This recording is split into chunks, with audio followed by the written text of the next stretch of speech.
තෙරුවන් සරණයි සියලුම දෙනාට උතුම් වූ ස්කන්ධ විරාජුත්තමයන්න් වහන්සේගේ මහා ශිව දිවරාජුත්තමයන්න් වහන්සේගේ වැඩ සිට කන්දේ සිටිනා වූ දිව්‍ය බල දිව්‍යම ශක්තිය අප සියලුම දේව දරුවන්ට ලැබේවා කියලා ප්‍රාර්ථනා කරනවා.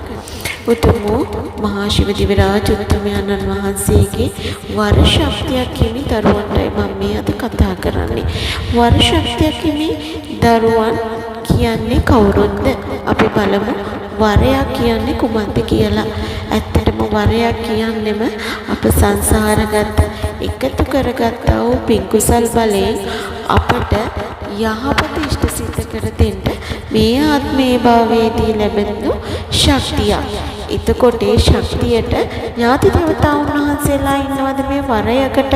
ඇත්තම කියනවා නම් වරයක් සහ වරමක් කියන්නේ දෙකක් කියන එක මුලින්ම මම කියන්න ඕනේ දරුවන්ට. වරමක් කියන්නේ අප ගොඩක් දෙනෙක් දන්න මලකිය ඥාතීන් හරහා වැඩ කටයුතු කරන්නා වූ වරම් මාලාවක්. එතකොට වරයක් කියන්නේ අප පෙර සංසාරයේම ප්‍රගුණ කරගත්තා වූ තමන්ගේ කුසල් බල කරගෙන තමන්ගේ ශක්තියෙන් අවදි කරගන්නා වැඩ කටයුත්තකට තමයි වරයක් කියන්නේ. මේ වරය අපේ ටික කාලයක් යනකොට අපෙන් අහක් වෙන්න පුළුවන්ද කියලා අපිට හිතෙන්න පුළුවන්. ඔව්, වරයක් කියන දේ අපි පින්දහම් තුළ බල කරගත යුතුයි.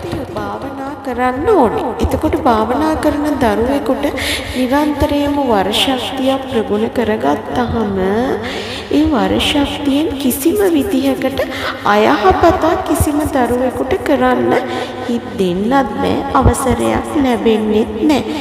මොකද වරයක් හිමි දරුවෙන් සිහි බුද්ධියෙන් තමයි නිරන්තරයෙන්ම වැඩ කටයුතු කරන්නේ.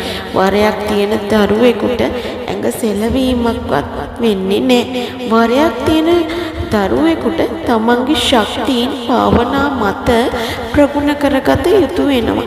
තමන්ගේ ඕරාව දවසින් දවස බල ශක්තිය වැඩි කරගන්න උවමනා වෙනවා.